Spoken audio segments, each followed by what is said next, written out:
Bonsoir et bienvenue à ceux et celles qui nous ont rejoints entre-temps. Donc, chose promise, chose due, il est 15, donc nous allons démarrer. Merci de votre patience et puis votre tolérance. Donc, bienvenue à ce Café des Sciences exceptionnel. Il y aurait déjà matière à débat parce que, bon, c'est un débat vieux comme le monde. Hein. Elle est plate, non, elle est ronde, non, elle est plate. Là, elle est oblique ou elle est ronde, la table? Plutôt oblique, hein. Mais on laissera ce débat pour une autre fois. Il y a fort à faire ce soir. Beaucoup de questions qui vont être évoquées dans le cadre de ce Café des Sciences. Et auparavant, bien, ça nous rappelle que nous sommes dans le cadre de la fête de la science. Et je vous demande d'applaudir et d'accueillir le président de la Canopée des Sciences, celui par qui la table ronde arrive, entre autres.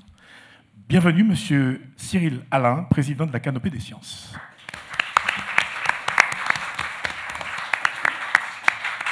Bonsoir à tous. Merci.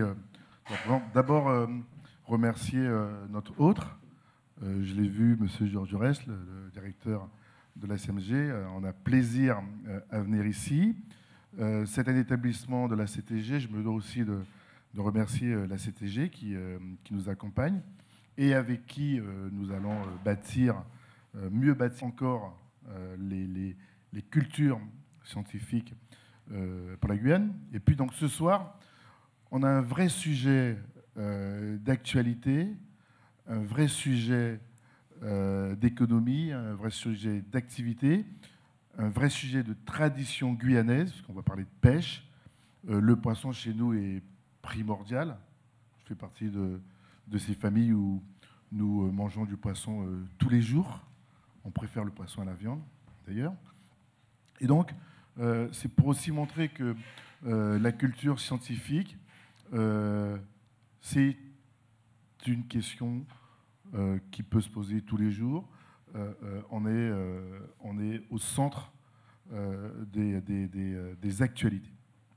Je me permettrai déjà de poser deux questions qui seront certainement répondues.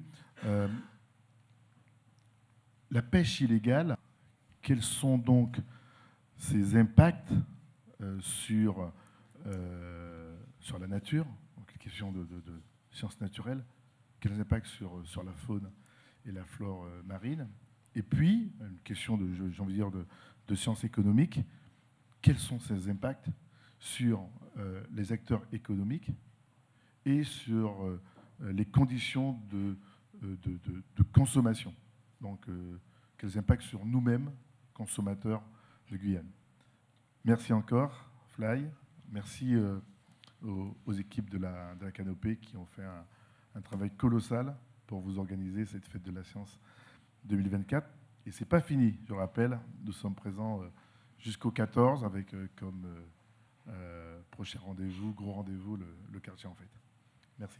Merci beaucoup. Je vous demande d'accueillir et d'applaudir Madame Kaina Mesiani, qui est notre ambassadrice de la Fête de la Science pour cette nouvelle édition en 2024. Elle est directrice générale de la SGDE. Alors bonsoir à tous, merci d'être là, de continuer à accompagner donc, la Canopée des Sciences durant la Fête de la Science sur tous ces événements. Comme l'a dit notre président de la Canopée des Sciences, c'est pas fini. J'espère qu'on vous retrouvera aussi jusqu'au 14, parce qu'il y a encore beaucoup d'événements. Alors le thème de notre discussion ce soir, donc, c'est le braconnage et la pêche illégale, qui est d'une importance cruciale partout. On va en parler spécifiquement en Guyane, mais je dirais partout dans le monde, notamment aussi dans le Pacifique. Et c'est toujours les populations justement les plus éloignées qui le subissent. En Guyane, moi je reviens d'une mission et j'y retourne la semaine prochaine, donc sur le Maroni, où là je vois les dégâts directement. Je ne suis pas spécialiste, mais en tout cas ce que je vois c'est directement sur les ressources en eau, tout simplement, parce que ça touche la faune, la flore, et que les gens les vivent. Il faut savoir que c'est une réalité aujourd'hui pour les peuples amérindiens, Bushilingués, qui vivent dans ces écarts éloignés. Donc c'est pas juste quelque chose, on a l'impression que c'est loin, mais c'est quelque chose qu'on vit, que des gens vivent vraiment au quotidien, chaque jour. Donc j'espère que cette table ronde nous permettra justement de l'évoquer, de trouver des solutions innovantes par tous. Et puis je voulais remercier une fois de plus la Canopée des Sciences pour cet événement.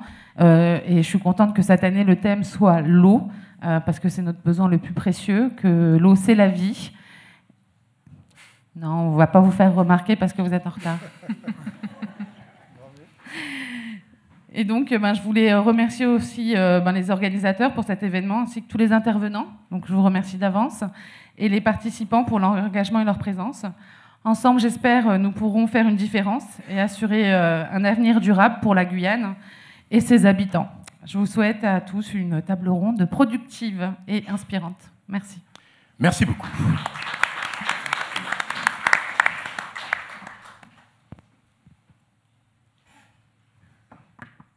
J'éteins, je mets au chaud ce micro qui va circuler tout à l'heure. Vous pourrez poser autant de questions que vous le voudrez dans la limite du temps qui nous est imparti. Je vous remercie. Et avant toute chose, j'aimerais excuser l'absence de Cyrielle Carasquiera, qui est conservatrice des espaces naturels à Kouata, responsable technique de l'écloserie à Awala et police de l'environnement. Elle a participé avec nous à la préparation de cet événement, mais malheureusement, elle a eu un cas de force majeure et ne peut honorer de sa présence cette conférence ce soir. Donc nous avons une pensée pour elle et nous la remercions pour avoir fait avancer les questions autour desquelles nous allons ce soir nous pencher. Et d'ailleurs, je vais tout de suite vous présenter les participants à cette table ronde. Nous allons donc accueillir pour en parler Audrey Chevalier du WWF, qui est responsable océan au WWF, docteur vétérinaire et spécialiste de la gestion des pêches. Vous n'aurez aucun mal à la reconnaître. Voilà, c'est la seule femme de la table ronde, la deuxième étant absente. Nous aurons également avec nous Todd Rommel, qui est secrétaire au comité régional des pêches maritimes et des élevages marins de Guyane, pêcheur de son état, capitaine et armateur, donc un homme de terrain qui viendra partager avec nous son expérience, et Fabien Blanchard de l'Ifremer, directeur de l'Ifremer Guyane, docteur à Lieutte, spécialiste des pêches et écosystèmes marins. Alors, le moyen le plus simple pour nous d'entrer dans le vif du sujet, c'est de leur donner à chacun 3 minutes, histoire de préciser de quel point de vue ils vont analyser la situation et également nous préciser quel est leur parcours et leur implication dans cette chaîne qui nous emmène à évoquer les questions autour de la pêche illégale. Alors, nous allons commencer par Fabien Blanchard qui va se présenter. Vous avez 3 minutes pour le dire. Bonsoir à tous, merci d'être présents pour cette table ronde. Alors, moi je suis un scientifique et donc on est là pour analyser, nous, les questions liées à la pêche et de produire des connaissances qui doivent servir à la gestion finalement de cette activité et à son développement économique de manière durable. Et donc sur la question de la pêche illégale, eh bien, c'est un travail que l'on a été obligé de faire puisque quelque part on ne peut pas évaluer l'état des stocks en Guyane et gérer la pêche de façon durable sans tenir compte de cette pêche illégale. Voilà, d'où l'intérêt et la nécessité d'avoir investigué cette question de la pêche illégale d'origine étrangère, de l'avoir quantifiée en partenariat avec les collègues qui sont à côté. Todd Rommel, la parole est à vous. Oui, bonsoir à tout le monde.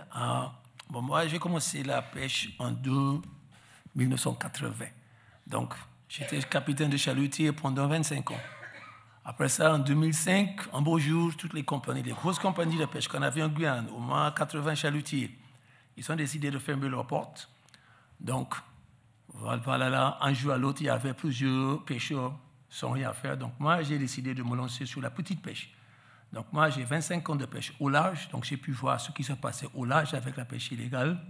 Et après ça, en 2005, j'ai acheté des petits bateaux de pêche côtière. Donc là, j'ai pu voir ce qui se passe dans la zone dite côtière de la pêche illégale. Merci. Alors, juste un mot de l'organisme que vous représentez, puisque vous êtes secrétaire au comité régional des pêches. C'est marqué là, je croyais que tout le monde savait lire. Oui. Donc, secrétaire de CRPM ces dernières. Mais en quelques mots, à quoi ça sert? Quel est votre champ d'action au sein de cet organisme? Au sein de cet organisme, moi, ce que j'essaie de voir, c'est d'aider les petits pêcheurs qu'on a dans la pêche côtière de s'en sortir en Guyane, parce que ce n'est pas difficile, ce n'est pas facile. Donc, au CRPM, comme beaucoup de nos pêcheurs aujourd'hui, ce sont des étrangers. Ils ne parlent pas français, ils ne savent pas ce qui se passe, ils ne connaissent pas la loi. Donc, au sein de cet organisme, ce que moi j'essaie de faire, c'est d'aider ces gens-là à se trouver en Guyane. Merci. Nous allons écouter maintenant Audrey Chevalier. Bonsoir à tous. Du coup, oui, ça a été dit, moi je suis docteur vétérinaire. De base, mon rêve, c'est sauver des tortues et sauver des dauphins. Sauf que quand on s'intéresse un peu à la conservation marine, en fait, on s'intéresse très vite à la gestion de la pêche. Et donc moi, j'ai aussi fait des études en gestion des pêches, donc en halieutique. Je suis un peu tombée amoureuse de la pêche et de ce monde qui est très particulier, hein, avec un vocabulaire particulier, des personnalités souvent partout dans le monde très uniques. Donc voilà, tombée amoureuse de la pêche. Et finalement, j'ai trouvé ma place au sein du WWF en Guyane, puisqu'il y avait beaucoup de projets en collaboration avec la petite pêche et avec les socioprofessionnels de la pêche en Guyane. Donc c'était tout à fait les deux champs de compétences que j'avais, à la fois la gestion des pêches et la protection de la biodiversité marine. C'est vrai qu'en Guyane, nous, on aimerait bien faire plus de projets sur de l'acquisition de connaissances scientifiques sur les populations, hein, de dauphins et de tortues marines. Mais en fait, la pêche illégale est tellement impactante qu'on se retrouve à faire, comme vous allez le voir, mais vous le savez sûrement, des survols uniquement pour compter les bateaux. Voilà, donc on se retrouve à compter des bateaux de pêche illégale. Ce n'est pas forcément les missions les plus fun, parce que c'est à chaque fois très déprimant.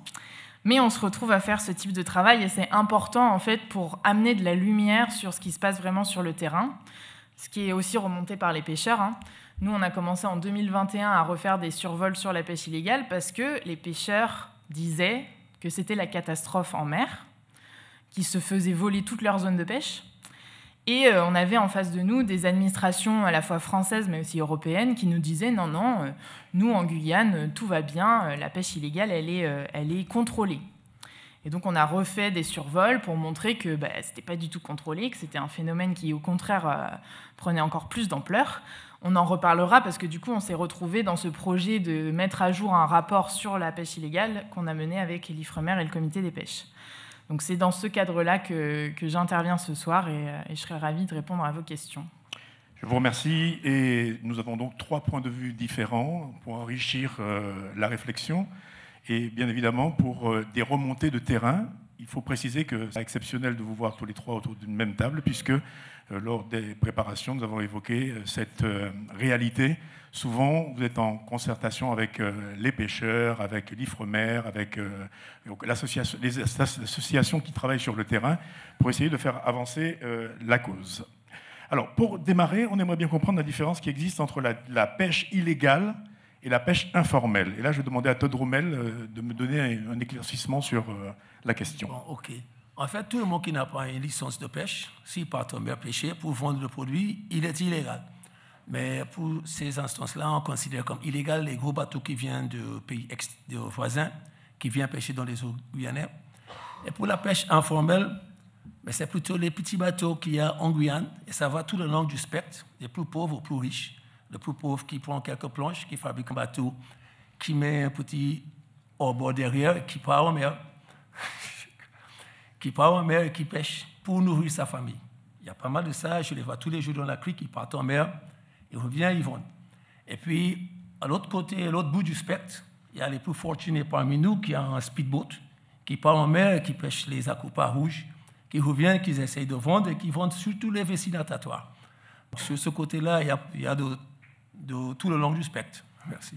Donc on a bien compris qu'on peut être plaisancier et aller pêcher au large sans pour autant être dans le braconnage, mais on peut très facilement tomber dans le braconnage à condition de ne pas respecter la réglementation en vigueur. Exact. Alors quelle est-elle justement, à partir de quel moment on parle de braconnage, Audrey ? Alors, je vais d'abord préciser que moi, je ne suis pas du tout une spécialiste du braconnage. L'association spécialiste sur le terrain, c'est plutôt Quata, mais comme on l'a dit, Cyrielle n'a pas pu assister à la conférence, mais je vais quand même citer un exemple qui est celui des braconnages des œufs de tortues. Donc, en Guyane, il y a plusieurs façons il y a plusieurs, on va dire, modes de collecte des œufs. Il y a des modes de collecte qui sont très traditionnels, qui vont correspondre à de la consommation traditionnelle, notamment dans les communautés amérindiennes, par exemple.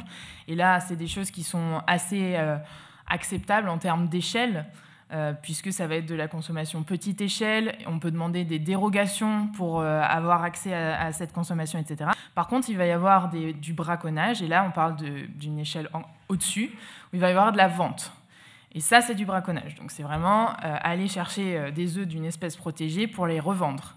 Donc là, on parle de braconnage. En pêche, on peut aussi parler de braconnage quand, par exemple, donc on parlait de la pêche de plaisance, un plaisancier qui sort en mer, qui remplit 3 glacières et qui fait le tour des restos de Cayenne pour vendre son poisson, ça, c'est du braconnage. Parce que, certes, il a le droit d'aller remplir 3 glacières s'il veut, il n'y a pas de quota sur la pêche de plaisance, en tout cas pas sur la coupa en Guyane. Par contre, vendre le produit de sa pêche à des professionnels, ça c'est illégal et on peut tomber dans le braconnage. Donc il y a tout un spectre, voilà, de quand on dit braconnage, ça peut être très large comme définition. Et en Guyane, particulièrement, il y a toutes ces formes-là. Est-ce qu'on peut quantifier, on revient à la pêche en mer, est-ce qu'on peut quantifier les quantités de poissons qui sont prélevés de cette manière, de manière illégale, par le biais du braconnage par exemple? Et pour quelles raisons ce braconnage a lieu aussi fréquemment? Par exemple, est-ce qu'à l'Ifremer, vous avez des éléments qui vous permettent de mesurer tout cela? Alors, on mesure effectivement les quantités débarquées à l'échelle du littoral de la Guyane en suivant les différents points de débarquement, donc avec des observateurs qui sont issus des communautés locales. Et donc, on suit les navires, du moins jusqu'à Irakubo. C'est-à-dire, depuis Irakubo jusqu'à Saint-Georges, on a des observateurs qui sont présents tous les jours et qui notent ce que les bateaux débarquent, que le bateau soit déclaré ou pas. Donc, on a ces statistiques-là qui nous permettent d'avoir une certaine estimation de la part de ce qui est produit de façon non formelle ou non déclarée. Par contre, il nous manque toute la partie dans l'ouest. Là, ce n'est pas suivi du tout. Donc là, on a des grosses incertitudes, en fin de compte, puisque tout ce qui est pêché à l'ouest d'Irakubo ne rentre pas dans la partie légale. Donc on a toute cette fraction-là qui est inconnue. Apportez-moi une précision, s'il vous plaît. Quand vous parlez d'informateurs, ils sont un peu comme pour la brigade en forêt, par exemple, assermentés, ou alors c'est factuel? Comment ça se passe pour Non, alors on appelle ça des observateurs, pas des informateurs ni des enquêteurs. On fait assez attention à ce vocable justement parce que ça se base sur des observations au quotidien, donc ils sont auprès des pêcheurs. Parfois ils viennent de familles de pêcheurs eux-mêmes, donc il faut qu'il y ait une relation de confiance qui soit instaurée entre l'observateur et les pêcheurs pour qu'ils puissent avoir accès aux informations. Voilà, donc il a un protocole, il a des formulaires qui doivent être remplis, et donc ça se passe vraiment de la façon la plus cordiale possible, on va dire, juste par l'observation et la discussion avec les pêcheurs. Donc ils sont présents au moment où il y a les débarquements. Donc ils vont noter eux-mêmes les quantités présentes débarquées par espèce. Et Todd Rommel, vous qui êtes professionnel et qui êtes directement impacté par ces activités parallèles, comment vous mesurez le niveau de braconnage? Pour nous, c'est ce qui nous concerne lorsque nous, les pêcheurs, viennent en contact avec ces gens-là. Parce que la Guyane n'est pas très grande. Et on fait avec les bateaux qu'on possède aujourd'hui, on ne peut pas aller trop loin. Ceux qui sont basés à Cayenne, ils ne peuvent pas aller trop loin. Ils sont à Cayenne, ils veulent pêcher devant Cayenne. Et les Sinamari, ils veulent pêcher. Chacun a son petite zone de pêche. Mais lorsque ces gens-là viennent de tous les autres pays qui viennent, ils sont là, ça nous empêche de bien travailler, quoi. Et quelles sont les zones qui sont les plus impactées, d'après vous? Et comment? Les zones les plus impactées par... Les zones des sous-comptes, c'est plutôt de l'ouest jusqu'à Irakubo, et à l'est jusqu'à l'Éconne-Étape. Là, c'est là qu'on a tous les pêches illégales. Du coup, je vais commenter ces cartes. En fait, c'est la compilation de données sur les flottilles côtières, illégales, étrangères en Guyane. Et donc, on voit bien que la flottille qu'on a appelée Ouest, qui nous vient du Suriname et du Guyana, elle est assez étalée. Elle vient depuis la frontière avec le Suriname jusqu'à Sinamari, globalement.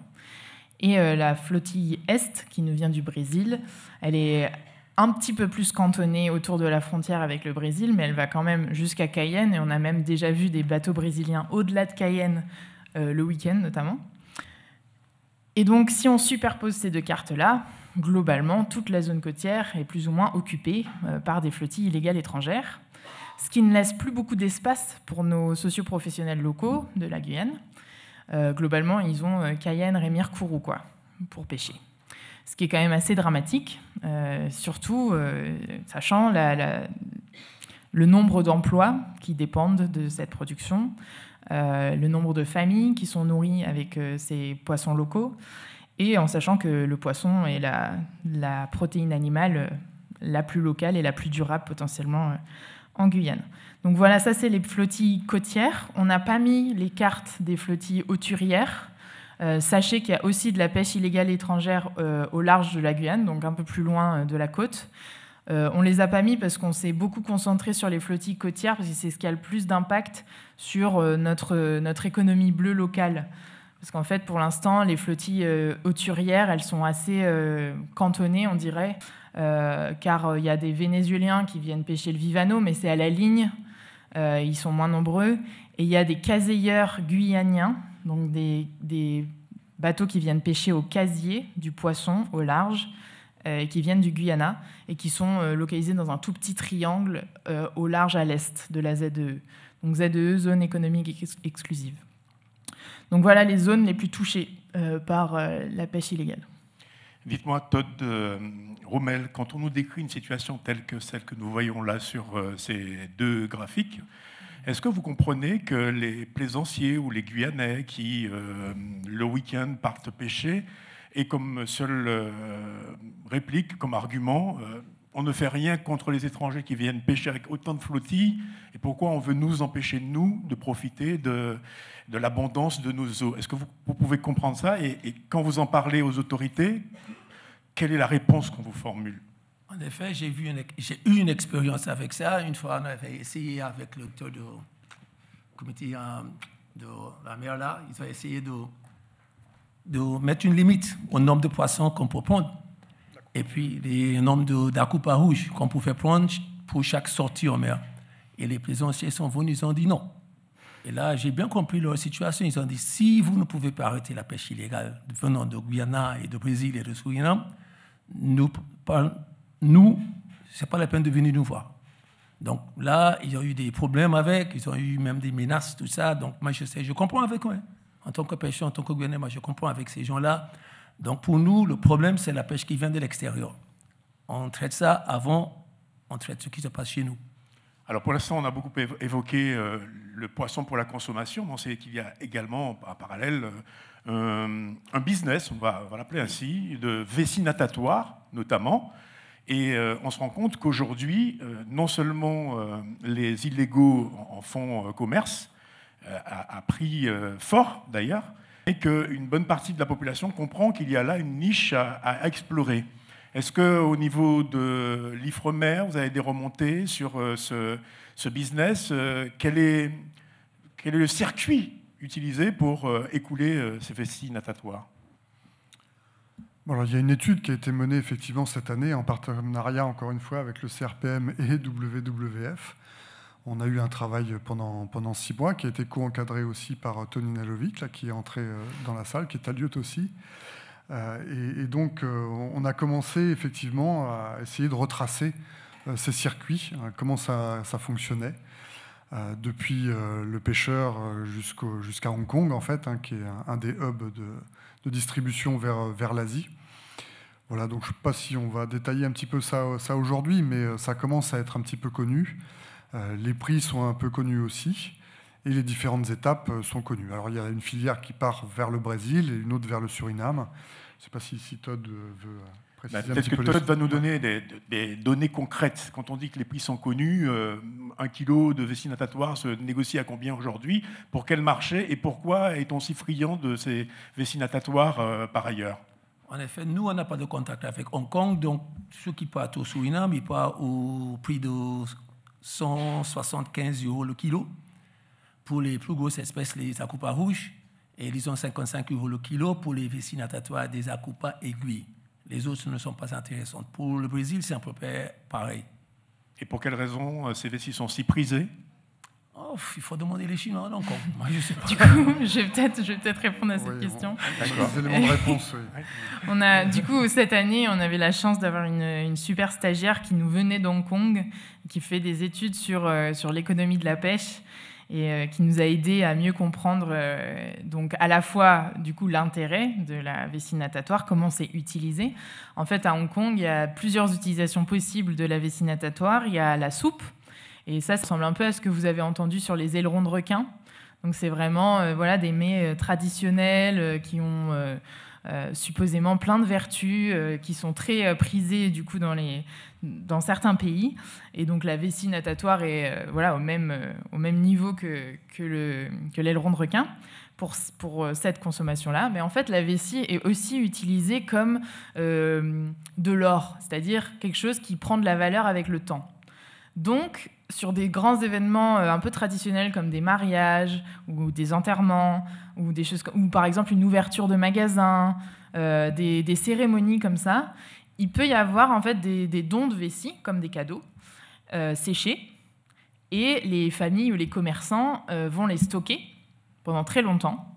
Et plus c'est vieux, plus ça vaut de l'argent. Et donc, comme ça, c'est une espèce d'assurance. Donc, il y a des familles qui ont des stocks de vessie qui ont 30 ans, 40 ans, et ça vaut de l'or. Donc, c'est comme s'ils faisaient une petite réserve d'or dans leur maison. Et le jour, si jamais un jour il se passe quelque chose, la maison brûle ou que sais-je, ils peuvent ressortir leur vessie et ça coûte beaucoup plus cher. Donc ça, on ne savait pas.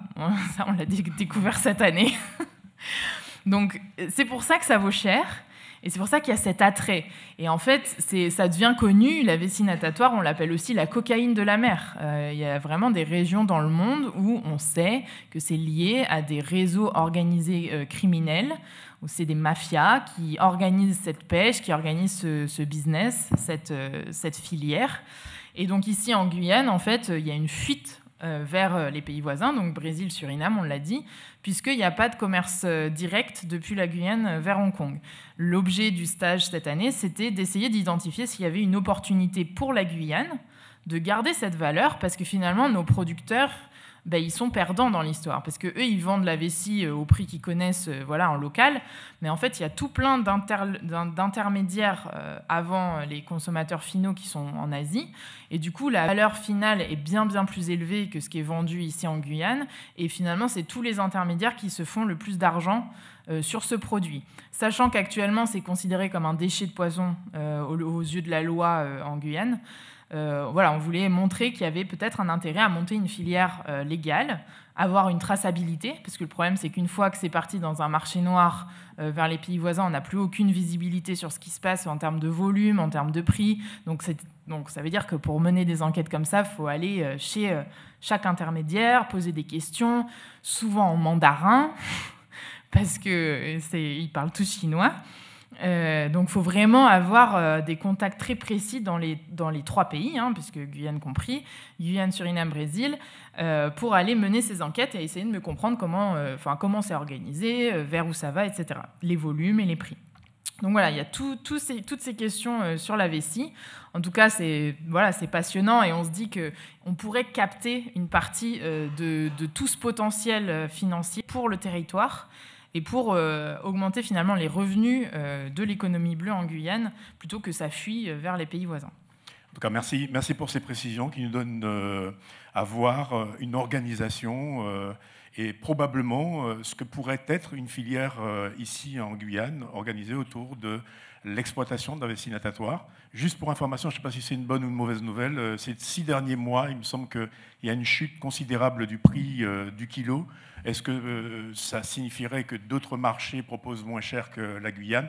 Mais en tout cas, il y a là c'est un sujet à creuser et peut-être des pistes à explorer.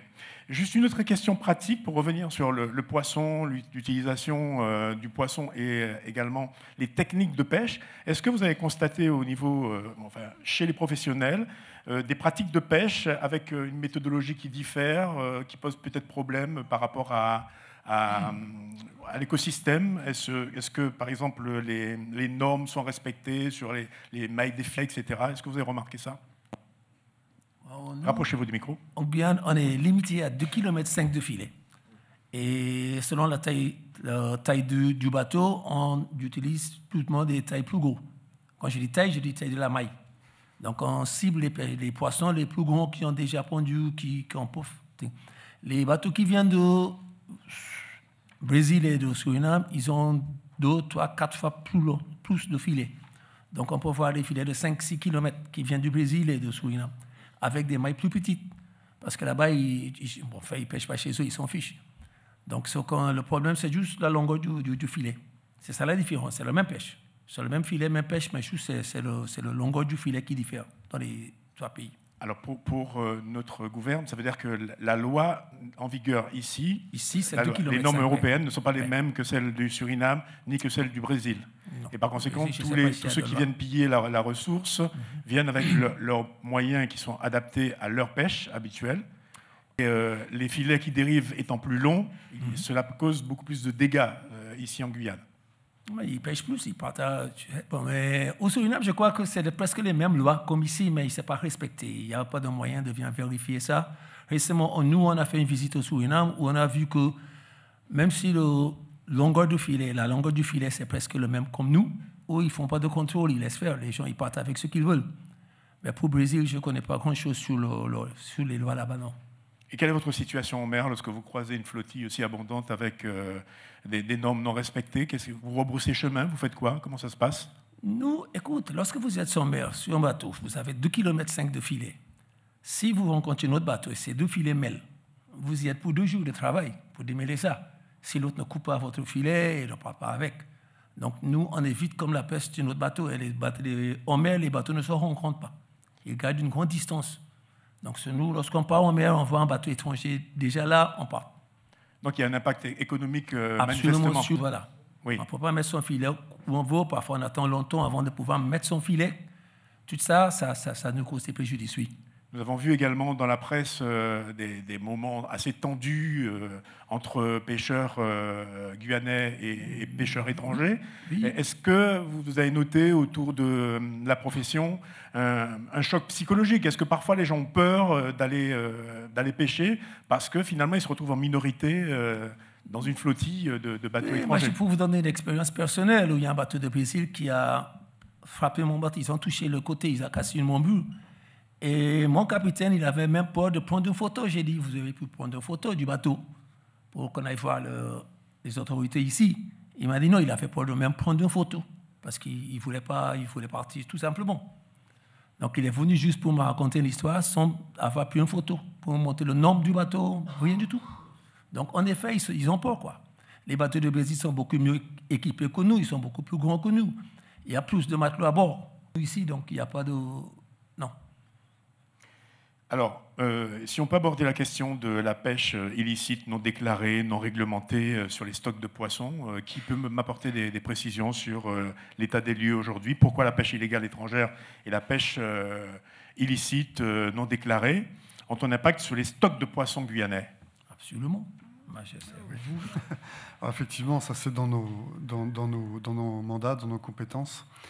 Je commencerai par dire que on a vu tout à l'heure les zones les plus impactées par la présence des flottilles, donc à l'est et à l'ouest, avec toute une zone au milieu qui reste un petit peu plus libre.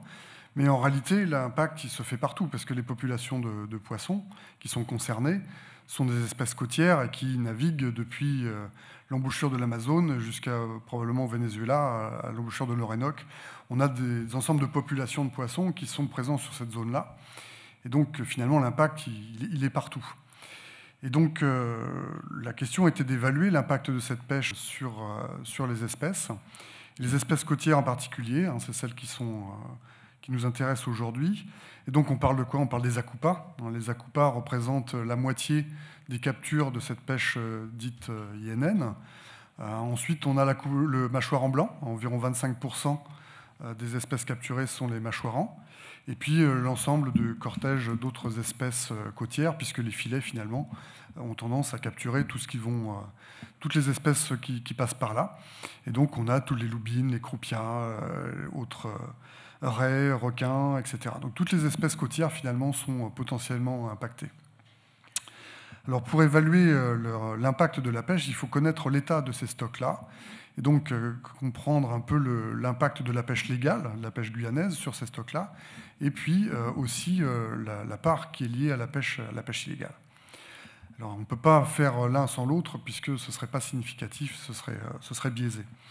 Donc, les observations que l'on a, nous, depuis une vingtaine d'années, grâce aux observateurs dont je parlais tout à l'heure, hein, qui nous collectent ces données-là, qui nous permettent de faire des statistiques, et de déployer des modèles d'halieutique pour évaluer les stocks, sont mises en œuvre, et aussi en tenant compte de la pêche illégale. Alors on peut le faire maintenant, puisque, comme vous le savez, donc on a rendu un rapport le mois dernier, et donc on a des premiers chiffres de cette pêche illégale, qui est supérieure en fait à la pêche guyanaise, c'est-à-dire que l'effort de pêche, la pression de pêche illégale étrangère est supérieure, je passe sur les chiffres, mais au moins 2 fois supérieure, si ce n'est jusqu'à 4 fois supérieure à la pêche guyanaise.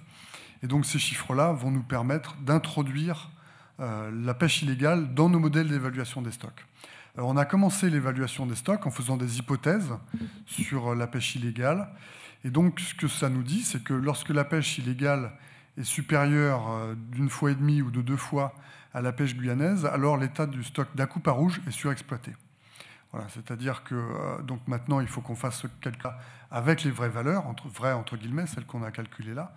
Mais donc, vu ce que l'on peut en voir par rapport à nos simulations, on sait déjà que le diagnostic va être surexploitation. C'est-à-dire que le stock est trop pêché, la pression de pêche est trop forte pour permettre un maintien de la capacité du stock à se renouveler, donc à se reproduire dans des bonnes quantités et à se maintenir à un niveau, alors je ne dirais pas stable, puisque la reproduction des poissons est très variable d'année en année en fonction des conditions environnementales, des conditions climatiques, etc.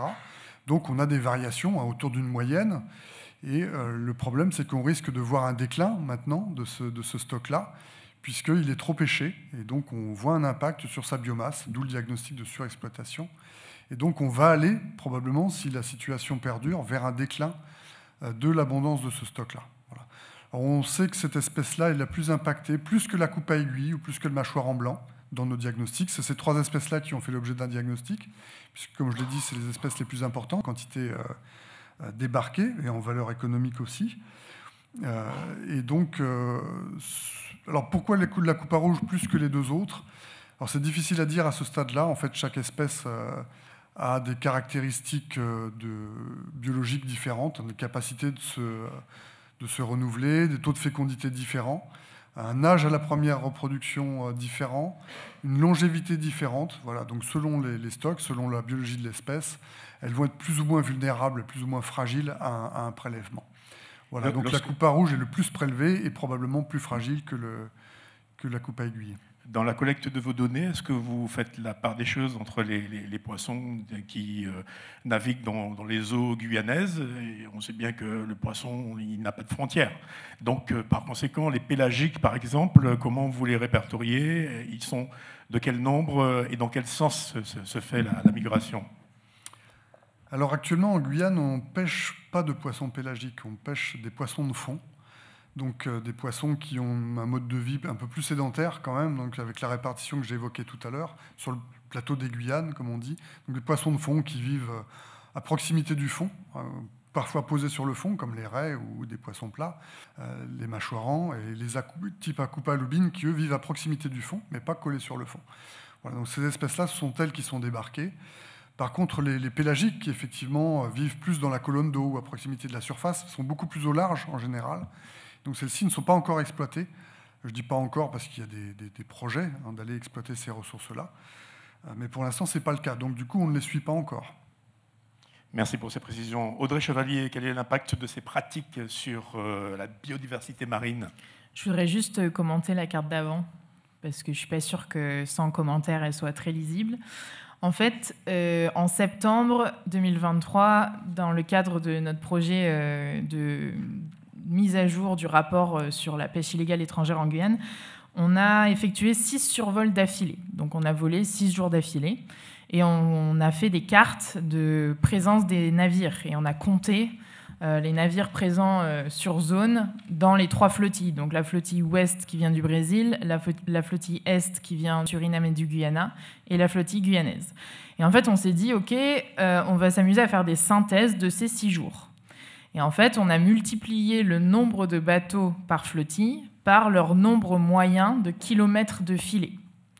Et c'est ce que vous avez là. En fait, en vert, si on alignait tous les filets français sur 6 jours, on aurait 0,8 fois le trait de côte guyanais. Donc le trait de côte guyanais, il fait 350 km. Et en vert, vous avez 0,8 fois ça en filet français. Si on multiplie le nombre de bateaux surinamais guyaniens par leur nombre moyen de kilomètres, qui est 5 km de filet par bateau, on obtient les lignes orange.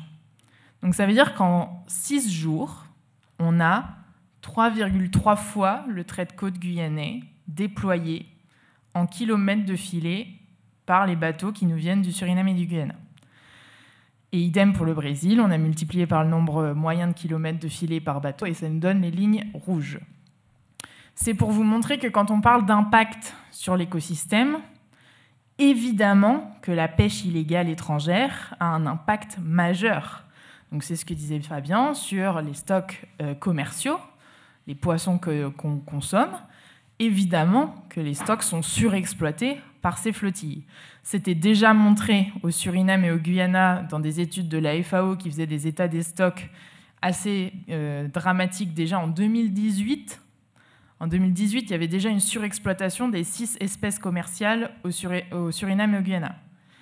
Donc en Guyane, on savait que c'était la cata, mais on n'avait pas encore les chiffres sur les pressions de pêche illégale étrangère. Donc il fallait mettre à jour ce travail pour pouvoir avancer sur les états des stocks. C'est ce que Fabien vient d'expliquer. Donc ça, voilà, pour avoir une représentation visuelle des impacts sur un écosystème, voilà, longueur de filet, on parle vraiment de ça. On parle de centaines et de centaines de kilomètres de filets déployés au quotidien. Du coup, pour parler des conséquences sur la biodiversité en général, eh bien évidemment, dans l'ouest guyanais, nous avons perdu 97% de la population de tortues luttes. Or, la pêche illégale étrangère qui vient du Suriname et du Guyana est dénoncée depuis le début des années 2000 dans l'ouest guyanais, puisque les flottilles, on l'a vu au tout début de cette conférence, la zone de déploiement de ces flottilles illégales étrangères qui viennent de l'ouest, sont exactement en face des plus grandes plages de ponte de la tortue lutte. Cette espèce, elle est particulièrement sensible à la capture accidentelle dans des filets parce que c'est un dinosaure. Il ne sait pas réfléchir. On a des pêcheurs qui nous disent on peut avoir une tortue lutte dans un filet, la désormêler 5 fois, elle est programmée pour aller là où elle doit aller. Elle revient dans le filet et elle se noie. On est face à vraiment un animal qui n'est pas équipé pour s'adapter à ces types de pression de pêche. Donc évidemment, ces filets déployés, ces kilomètres et ces kilomètres, ont un impact dramatique sur cette population en particulier. Sachez qu'à la fin des années 90, on avait 40% de la population mondiale de tortues luttes qui venait pondre en Guyane. 40%. Ça veut dire que la France, l'Europe, avait une responsabilité immense de conservation de cette espèce pour le monde entier. Et on a échoué, puisqu'on a perdu cette population. Cette année, à Awala, Mathis, tu me corriges, mais moins de 30 pontes, 40 pontes de tortues luttes. On était en moyenne à 7000 pontes par an. Voilà. Donc c'est la catastrophe, ça c'est la tortue. C'est valable aussi sur les autres populations. C'est un peu moins visible sur la population de tortues vertes dans l'ouest parce qu'en fait elle a des cycles beaucoup plus courts, mais on a déjà des alertes scientifiques pour dire que la population de tortues vertes dans l'ouest est aussi en déclin très fort. La population de tortues olivâtres se porte un peu mieux parce que ces plages de ponte, c'est Cayenne et Rémire. Donc ça veut dire que les allers-retours avec le large se passent un peu plus dans la zone centrale de la Guyane. Or, c'est là où on travaille très très bien avec les pêcheurs légaux. Donc, on arrive à faire des projets de protection de cette espèce et la population se porte un peu mieux. On espère en tout cas que ça va se confirmer dans les années qui viennent. Et le dauphin de Guyane, donc le petit Sotalie, je ne sais pas si vous connaissez Sotalia guyanensis, le petit dauphin côtier qu'on a en Guyane, qui est très visible autour de Rémire, l'estuaire de Kourou également. Et en fait, avant, ce dauphin, il était partout. Il était vraiment présent sur l'ensemble de la côte guyanaise. Et c'est aussi un animal qui est très sensible à la capture accidentelle. Donc un petit cétacé qui se prend surtout la nuit. On suspecte qu'il y ait des défauts de repérage des filets la nuit. Et ils se prennent beaucoup plus dans les filets. Et c'est pareil, ils se prennent et ils se noient, puisque c'est des mammifères, donc ils doivent monter à la surface pour respirer. La dernière étude en date de 2022. Et avec des mêmes protocoles de comptage de population, on a une diminution de 58% de la population de dauphins de Guyane sur les côtes guyanaises. Donc c'est aussi la catastrophe. On est en train de perdre cette population. On arrive à très bien la conserver encore, comme je disais, Cayenne, Rémire, Kourou. Pourquoi ? Parce que c'est les zones qui sont encore un petit peu préservées de la pêche illégale étrangère. C'est là que sont les moyens de l'action de l'État en mer. Et du coup, les pêcheurs illégaux étrangers ne se rapprochent quand même pas autant du centre spatial européen et de Cayenne.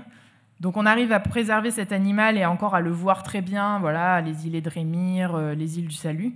mais globalement partout ailleurs en Guyane, et c'est aussi malheureusement le cas sur toute son aire de répartition, donc depuis le nord du Brésil jusqu'à la Colombie, on est en train de perdre cet animal. Alors, vous avez évoqué les moyens de servir l'État.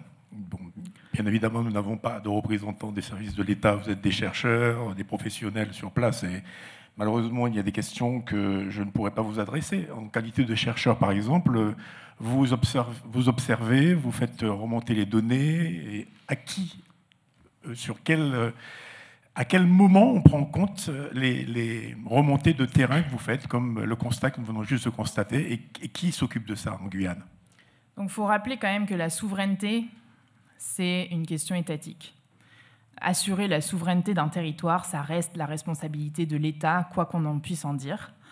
Donc, c'est bien à l'État et aux services d'État de mener ce combat et cette lutte contre la pêche illégale étrangère. On ne va pas demander à nos pêcheurs guyanais d'aller en guerre contre des bateaux qui nous viennent des pays voisins, surtout quand on sait que potentiellement ils sont beaucoup plus agressifs. On en parlait, hein, on a des pêcheurs guyanais qui sont terrifiés de croiser ces bateaux-là, qui ne sortent plus le week-end, etc., car ils ont peur de croiser ces bateaux. Donc c'est bien la responsabilité de l'État. On sait aussi que la Guyane, c'est le territoire le mieux doté en France pour la lutte contre la pêche illégale. C'est là qu'on a le plus de navires, d'hélicoptères, de moyens qui ont été investis dans la lutte contre cette pêche illégale.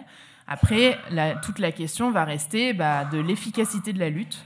Donc comment on devient plus efficace, comment on priorise aussi, c'est une question de priorité évidemment, comment on met les moyens là où il faut, quand il faut, pour dissuader cette pêche illégale de venir détruire l'écosystème marin guyanais. C'est quelque chose qui est intéressant qu'on a sorti dans le rapport le mois dernier, c'est qu'il y a un vrai effet dissuasif. C'est-à-dire que ça nous est arrivé de survoler les côtes et de voir les bateaux de contrôle de l'action de l'État en mer français sur les zones. Et statistiquement, on l'a montré, quand un bateau de contrôle est sur la zone, il y a beaucoup moins de navires de pêche illégale. Donc la présence en mer des moyens français est vraiment efficace. Par contre, il faut être sur zone. Donc ça veut dire qu'il faut être sur les deux frontières, à l'est et à l'ouest, réussir à dissuader ces flottilles qui ont, je le rappelle, un intérêt économique énorme à venir pêcher en Guyane, puisqu'ils exploitent la vessie natatoire et qu'ils vendent à prix d'or. Alors, si vous permettez, c'est vrai qu'il y a une coalition des acteurs, les pêcheurs, les associations, vous les chercheurs, pour identifier là où le bas blesse. Mais on se rend compte qu'avec les services de l'État, la marine et tous les services mis à disposition pour lutter, et on le voit parfois à grand renfort de reportages, hein, quand il y a des actions, on voit combien c'est délicat et difficile. Mais la vraie question, est-ce que, en l'absence d'un corps de métier organisé, d'une flottille de pêche légale, bien structurée, parce qu'on se souvient tous du passage du président Macron tout récemment, qui expliquait qu'il y avait des possibilités pour les pêcheurs de s'équiper avec d'autres bateaux, avec des fonds européens. Est-ce que justement, ce n'est pas un effet naturel et normal? Pourquoi on mettrait plus de moyens, plus souvent, plus régulièrement, quand on sait que la pêche elle-même n'est pas organisée? Enfin, je pose la question peut-être aux professionnels. Approchez-vous du micro. Approchez-vous du micro. Très bonne question, mais je peux vous dire, en Guyane, il y a deux choses qui sont conflictuelles. Il y a la loi et puis il y a la réalité. La loi veut qu'un bateau sorte avec 4 bonhommes. Je parle de nos bateaux, disons les canaux améliorés. Un capitaine français avec 3 marins en situation régulière. Or, la réalité, c'est qu'il n'y a pas de capitaine français. Il y a très peu de marins en situation régulière. Donc, pour nous, il y a trop de contraintes de partir en mer, d'occuper les zones. Si on est là, peut-être ils ne vont pas venir, je pense, comme vous venez de le dire. Donc, nous, on a beaucoup de contraintes pour partir en mer. Donc, ce qui fait que sur une flottille de peut-être une centaine de bateaux, à un moment donné, il y a peut-être 20-30 bateaux qui peuvent partir en mer. Donc ce n'est pas prêt de changer, ça? Ça n'est pas prêt à changer, je ne pense pas. Donc il y a quand même eu des moyens mis en œuvre pour faciliter le renouvellement de la flottille. Donc ça veut dire permettre des bateaux plus neufs de venir pêcher en Guyane. Après, il y a plein d'autres problématiques. Il y a les recrutements des marins, il y a les autorisations, les assurances pour partir en mer, etc. Donc il y a effectivement plein de difficultés liées à la situation réelle en Guyane. Après, encore une fois, la souveraineté, ça reste de la responsabilité de l'État. Ça ne va pas aller occuper une zone de pêche. On sait, hein, on a des bateaux illégaux qui viennent couper les filets des Français. Eux, ils ne se gênent pas. Hein. Quand il y a un Français sur zone, eux, ils vont venir prendre la zone. Donc c'est une guerre aussi. Je voulais juste saluer Julien Closeau, qui est le photographe qui a pris ces photos et qui est dans la salle ce soir. Donc ça, c'est une opération de balisage de tortues qui a été menée en collaboration entre le comité des pêches, le WWF et Quata, et qui va être un projet de recherche pour mieux identifier les déplacements des tortues, pour créer des zones volontaires de non-pêche pour les pêcheurs guyanais, pour protéger la tortue olivâtre. Donc, encore une fois, une belle illustration de à quel point il est possible de faire des choses avec la pêche légale en Guyane pendant qu'il se passe tout ce bazar dans les zones guyanaises. Mais comment vous allez faire pour avertir les illégaux que ce système est en place? Donc la tortue olivâtre est particulièrement futée, elle ne vient pondre qu'à Cayenne et Rémire. D'accord, donc elle ne croise pas la route des illégaux. Donc elle croise beaucoup moins la route des illégaux parce qu'en fait, les tortues marines, elles font des grands allers-retours avec le large en face de leur plage de ponte. D'accord. Par contre, on sait très bien que quand elles sont de nouveau sur leur déplacement vers l'ouest, elles se font prendre beaucoup dans les filets au Suriname, au Guyana, au Venezuela. Mais en tout cas, en Guyane, on a vraiment des socioprofessionnels de la pêche qui sont engagés dans la protection des populations de tortues marines en local. Et ces photos en sont une très belle illustration, puisqu'on a des pêcheurs sur ces déploiements de balises, ce qui est quand même assez exceptionnel. Ouais, oui. Non, attendez, on termine la table ronde et après on pourra poser autant de questions que vous voudrez, d'accord ? Merci. Donc on termine, on finit, on fait le tour de la question et puis ça sera à vous dans un instant. Ne vous impatientez pas. Alors, justement, est-ce que vous vouliez ajouter quelque chose du point de vue de l'Ifremer sur la situation que vous avez évoquée ? Alors, de notre point de vue, on n'a pas grand-chose à rajouter, si ce n'est que la situation ne s'arrange pas, ouais. Puisqu'on avait fait une première étude, effectivement, sur l'état de la pêche illégale en 2012, qui montrait que la situation n'était pas brillante. Aujourd'hui, les choses n'ont pas tellement évolué. Et il y a une autre difficulté qui est la coopération, en fait, le travail à l'échelle de l'aire de répartition de ces espèces-là, puisque si en Guyane, en tout cas, on travaille à mieux cadrer les stocks et même à limiter la pêche illégale d'origine étrangère, si les pays d'à côté continuent à surexploiter leurs ressources, eh bien, les mesures qu'on prendra en Guyane seront limitées, du coup. Leur impact et leur effet sera limité. Il devient indispensable qu'on puisse avoir des réglementations communes au Brésil, au Suriname, au Guyana, et en Guyane, que ce soit sur la longueur des filets, que ce soit sur des quotas par espèce. Ça nécessite de mettre en œuvre un organe, une organisation régionale de gestion des pêches qui n'existe pas à ce stade-là. On a actuellement la Commission des pêches de l'Atlantique Centre-Ouest, qui dépend de la FAO, donc où siègent les nations, en fait, c'est les Nations Unies, donc qui fait des recommandations. On se regroupe, les scientifiques, les pêcheurs de ces régions-là se regroupent pour faire des constats, éventuellement faire des propositions, mais les décisions qui sont prises ne sont pas contraignantes. C'est-à-dire que c'est juste consultatif. Donc actuellement, c'est des recommandations et les États font ce qu'ils veulent de ces recommandations. Donc la France et l'Europe ont proposé que cet organisme devienne une organisation régionale de gestion des pêches et que ce soit contraignant. C'est-à-dire que les décisions qui sont prises là doivent être traduites dans le droit de chaque pays. Évidemment, il y a des oppositions. Pour l'instant, ça n'avance pas beaucoup. Il y a des premières discussions, mais on n'y est pas encore parce qu'un certain nombre de pays... Alors, il ne s'agit pas de réunir que la Guyane, le Brésil, le Suriname, le Guyana. Ça concerne toute la Caraïbe et l'Amérique latine. Donc, c'est extrêmement long parce que ça représente beaucoup de pays. Donc, c'est un petit peu difficile. Juste une question. Est-ce qu'il existe une décentralisation dans la prise de décision ? Est-ce que, par exemple, vous, ici à l'Ifremer, vous êtes habilité à aller directement entrer en négociation avec le Suriname ou le Brésil, ou alors ça doit passer par Paris, pour simplifier ? Nous, en tant que scientifiques, on ne négocie rien du tout. On fait des constats, on fait des recommandations, on dit voilà ce qui se passe, voilà les données que l'on a, voilà comment ça s'interprète, et voilà ce qui serait bien de faire. Donc nous, on ne peut pas faire autre chose que des recommandations. Qui seront suivis dans les faits, ou plus ou moins, avec des temps nécessaires. Mais voilà, donc nous, on se contente de ça. Alors par contre, on a mandat pour aller discuter effectivement, scientifiquement, avec les Brésiliens, les Surinamais, Ça, il n'y a pas de souci. On est complètement libre de nos mouvements de ce point de vue-là, d'organiser des rencontres, de faire des congrès, des groupes de travail. Du moment qu'on a les financements, on peut le faire. On n'a pas du tout de blocage de ce point de vue-là. D'accord. Nous allons aborder la question professionnelle. On a parlé de drames psychologiques, de pêcheurs qui ont peur d'aller en mer, des filets qui sont abîmés. Il y a un coût économique et des conséquences. Comment vous les évaluez, vous, sur le terrain, monsieur Rommel? Une petite anecdote. Une fois, il y avait le CRPM, il y a un individu qui est venu pour tester des matériaux sur nos filets. Si on perd nos filets, ils ont mis des balises qui sont roulés des signaux dans le bureau où ils peuvent voir où est nos filets. Okay? Et puis un beau jour, il m'appelle pour me dire que mon bateau est parti au Guyana. Je lui ai dit, mais non, le bateau est là.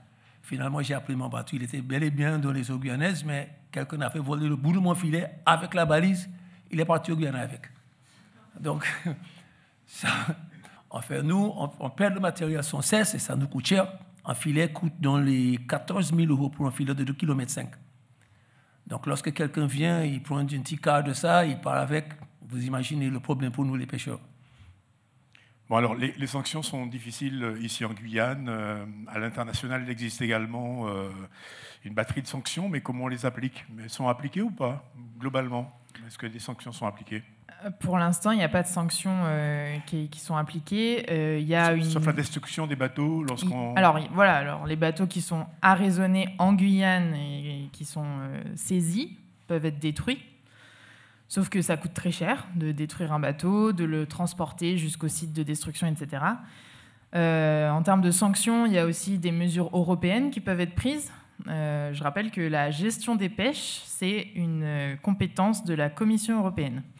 Donc il y a aussi des sanctions qui peuvent être appliquées au niveau européen. La Commission européenne peut décider de sanctionner des pays en leur interdisant d'exporter vers l'Europe. Donc ça s'appelle des cartons.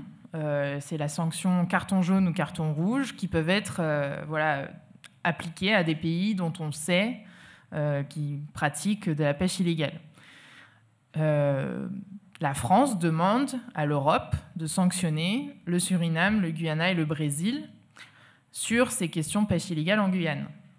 Sauf que les relations diplomatiques entre l'Europe et ces pays-là, notamment le Brésil, sont très bien développées.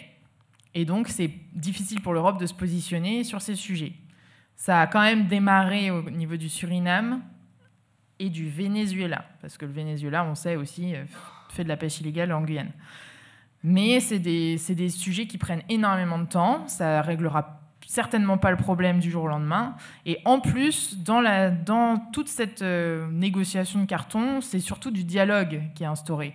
Donc ça veut dire que c'est l'Europe qui prend contact avec les gouvernements des pays et qui commence à leur dire on a bien vu que vous avez un problème de pêche illégale, qu'est-ce qui se passe? Est-ce qu'on peut vous aider? Qu'est-ce qui manque pour vous au niveau de vos administrations pour mieux lutter contre la pêche illégale sur votre territoire? Et donc, c'est des années et des années de négociations qui démarrent cette année, 2024. Les premiers courriers sont partis en avril. Donc, voilà, les sanctions internationales, c'est des années et des années, et on espère que les pays voisins pourraient aussi trouver des solutions avant d'avoir les cartons. Alors, avant de conclure, nous allons revenir sur une expérience qui semble porter des fruits, puisque c'est une coopération entre la Guyane et le Suriname. Autour de l'écloserie, par exemple, vous pouvez nous en dire 2 mots? Oui. Alors, pareil, je suis navrée que Cyrielle de Quata ne soit pas là pour en parler. Donc Quata est le grand spécialiste en Guyane, la grande spécialiste du système des écloseries. Il faut savoir que l'écloserie, ce n'est pas la panacée en termes de conservation, hein, c'est vraiment une mesure de dernière minute pour essayer de sauver le peu de nids qui restent sur une plage donnée. Il y a eu une écloserie pendant assez longtemps à Rémire.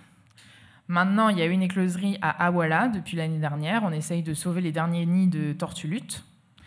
Et en fait, en collaboration avec le WWF Suriname, il y a une écloserie qui s'est montée cette année également au Suriname, sur la plage de Bramspunt, qui est l'une des plus grandes plages de ponte aussi de tortues luttes dans la région. Sachez qu'ils observent exactement le même déclin de population de la tortue lutte. On est vraiment sur du moins 97%. Donc c'est la catastrophe dans toute la région. Et donc pour essayer de sauver les derniers éléments qu'on a sur nos plages, ils montent une écloserie. Donc effectivement, une belle collaboration des autorités environnementales qui sont impliquées, des autorisations qui ont été obtenues pour faire ces manipulations. Hein. Ce n'est pas du tout anodin que de déplacer des nids de tortues lutres, c'est une espèce protégée. Il faut former les équipes. Il y a un protocole qui est scientifique extrêmement strict pour préserver les œufs, être sûr qu'on les remet bien dans l'ordre, pouvoir étudier aussi leur éclosion. Donc tout ça est bien partagé et effectivement il y a eu des voyages du coup de formation entre la Guyane et le Suriname pour former les équipes de terrain à ces techniques. Merci pour toutes ces précisions, pour cette note positive. Audrey Chevalier, Todd Rommel et Fabien Blanchard, je vous demande de les applaudir bien fort, s'il vous plaît, pour avoir dégrossi la question. Et puis maintenant, comme promis, le micro va circuler. Si vous avez des questions à poser, eh bien, à la lumière de vos questions, peut-être apprendrons-nous d'autres choses. Bonsoir, vous présentez et nous vous écoutons. Bonsoir, Claude. J'ai écouté avec intérêt ce que vous avez dit. Par contre, j'ai un certain nombre de choses à vous dire, en vous regardant droit dans les yeux. Quand je vous entends dire, madame, que oui, l'État, certes, on ne peut pas mettre un bateau à chaque heure sur l'espace maritime de 350 km sur les côtes guyanaises. Mais par contre, il y a des choses qui peuvent être faites. Quand vous nous dites, du côté de Kourou,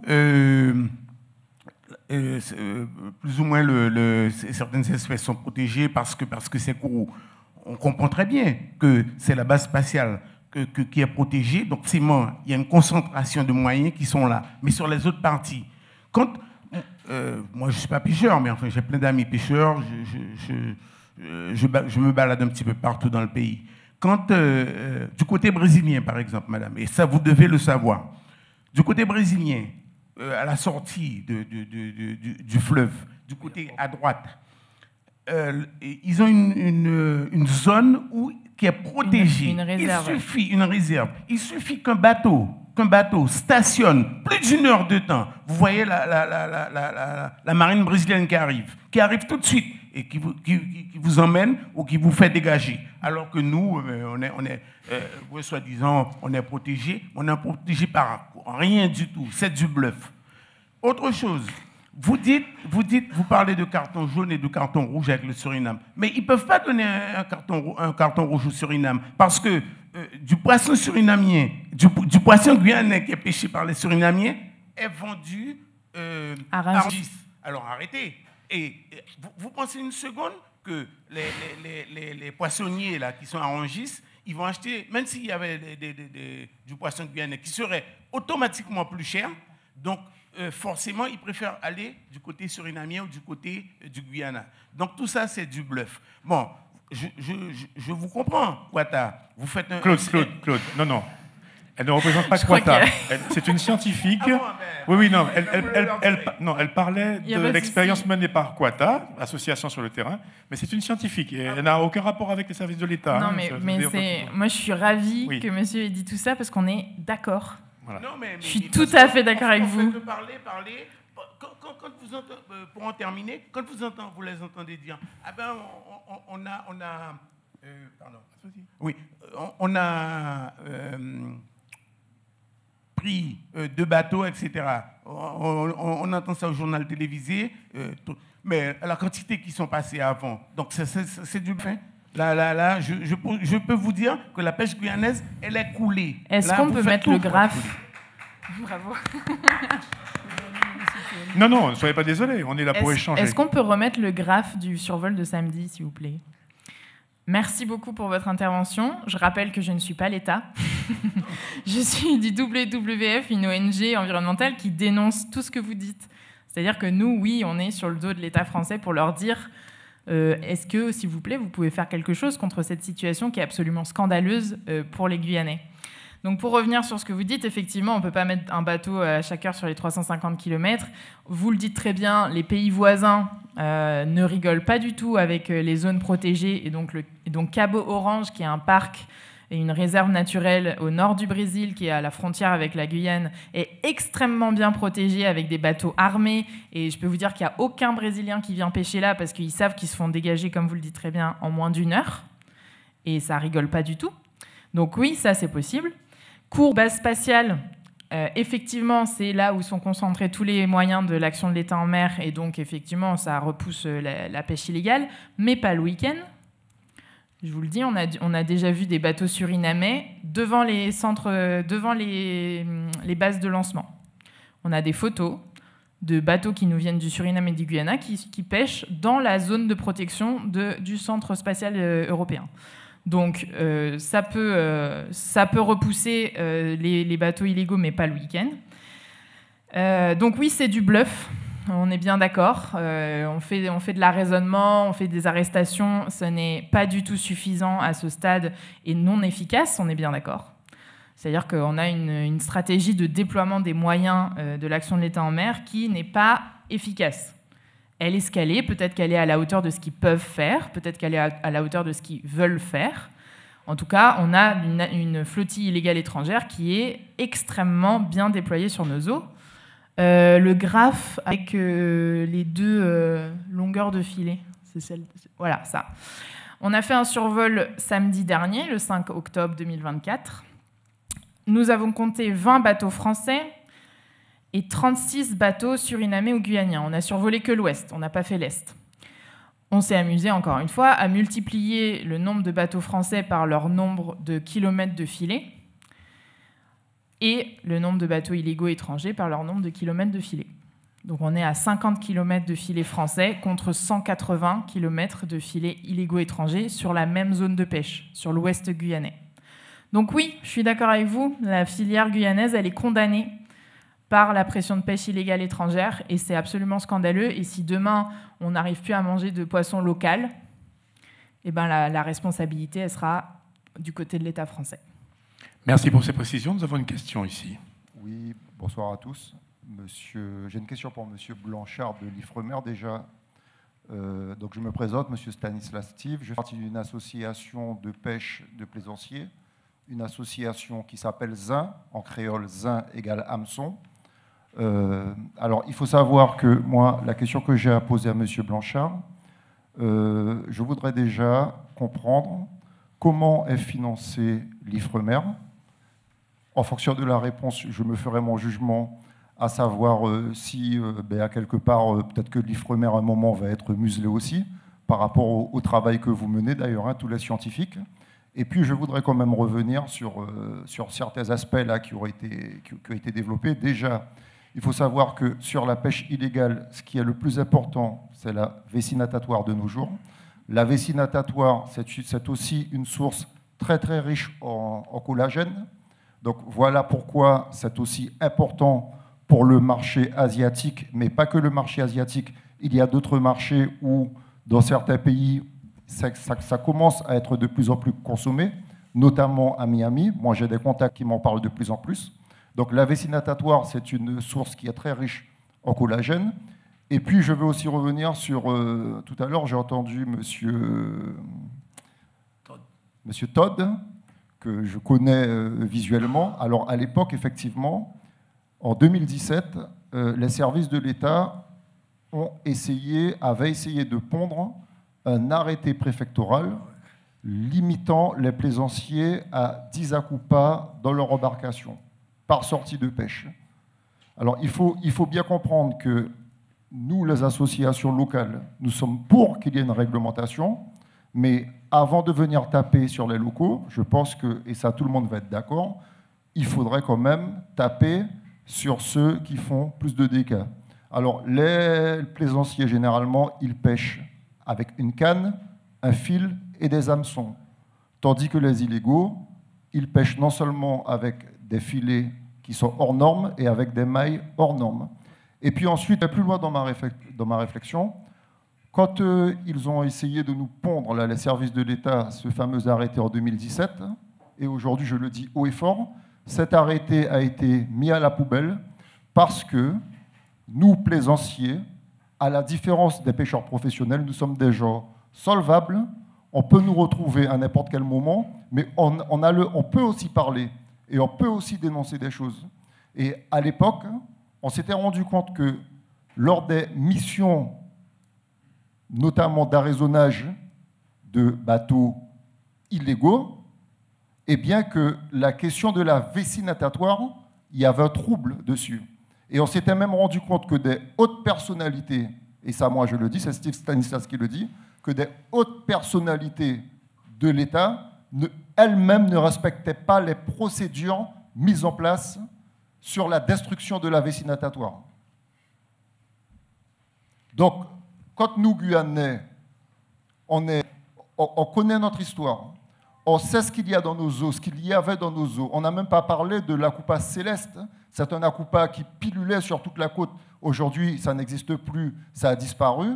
Quand on sait tout ce qui se passe et quand on constate, nous, on ne peut constater que finalement, on est pris pour des cons, en fait, pour des moutons, parce qu'il n'y a uniquement action de l'État que quand il y a des tirs de la fusée. Et pour finir, quand on a mené notre action en 2017, pour conclure, j'ai été un peu long, mais ça méritait d'être dit.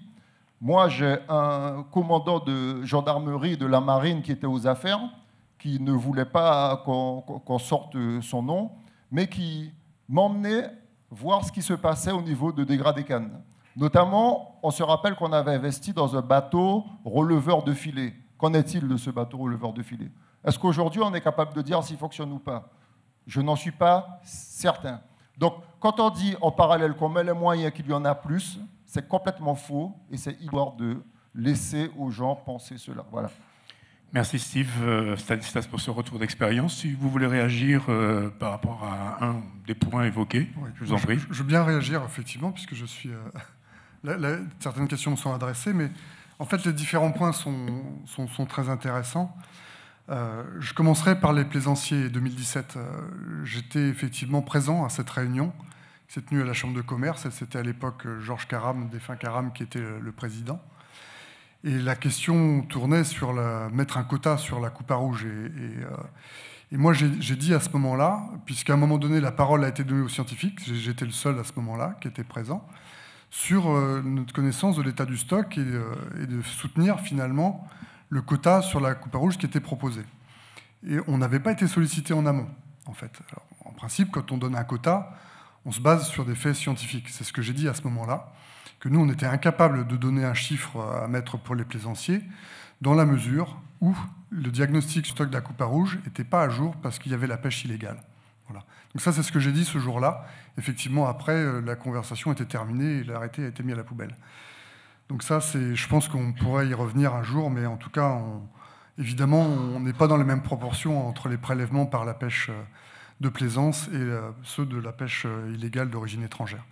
Je ne dis pas qu'ils sont nuls, hein, loin de là, il y a des pêcheurs qui pêchent pas mal, mais enfin bon, quand même, ce n'est pas les mêmes proportions. L'importance de la vessie natatoire, évidemment, on a commencé à travailler cette question-là en 2010 avec un doctorant que je formais à l'époque en économie sur la rentabilité de la pêche côtière.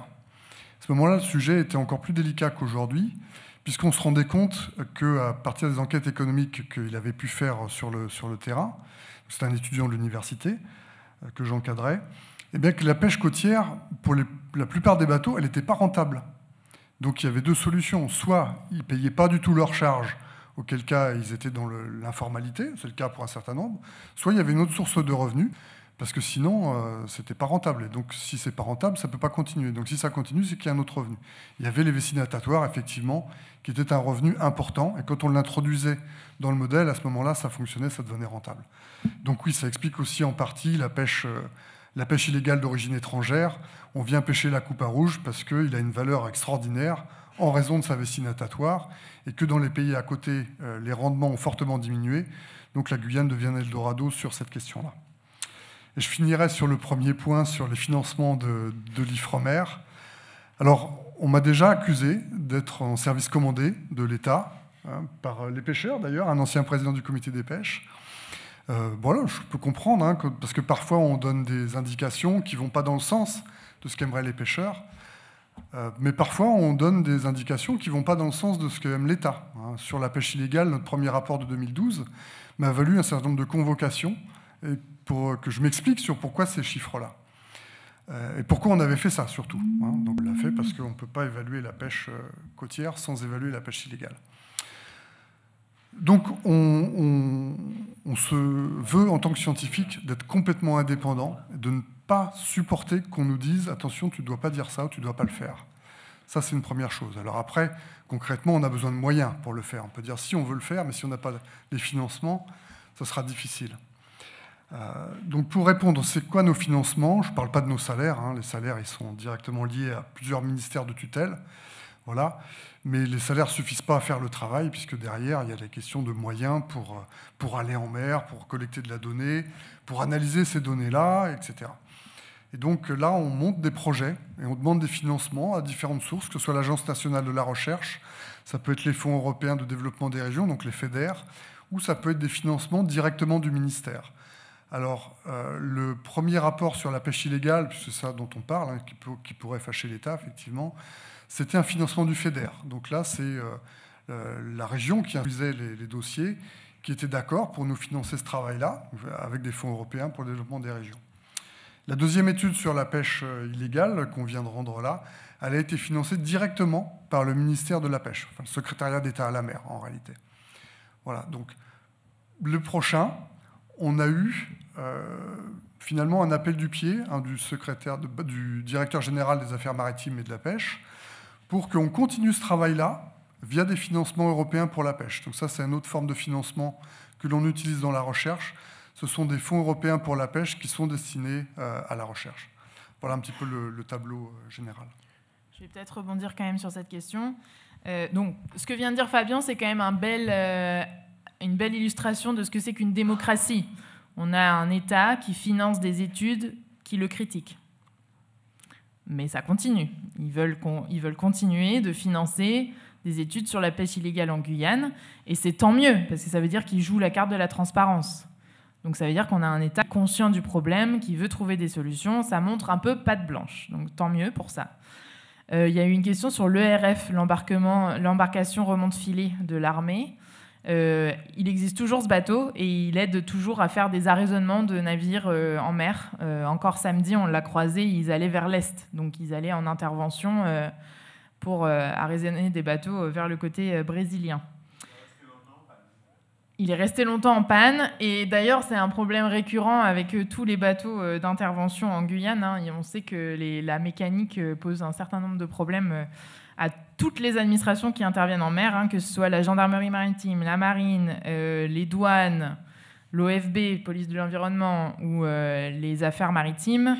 Tout le monde a des problèmes avec leur bateau. Mais ça se règle, et donc là, en tout cas, il sort en mer, ce bateau, et il aide à remonter les filets illégaux quand il y a des saisies.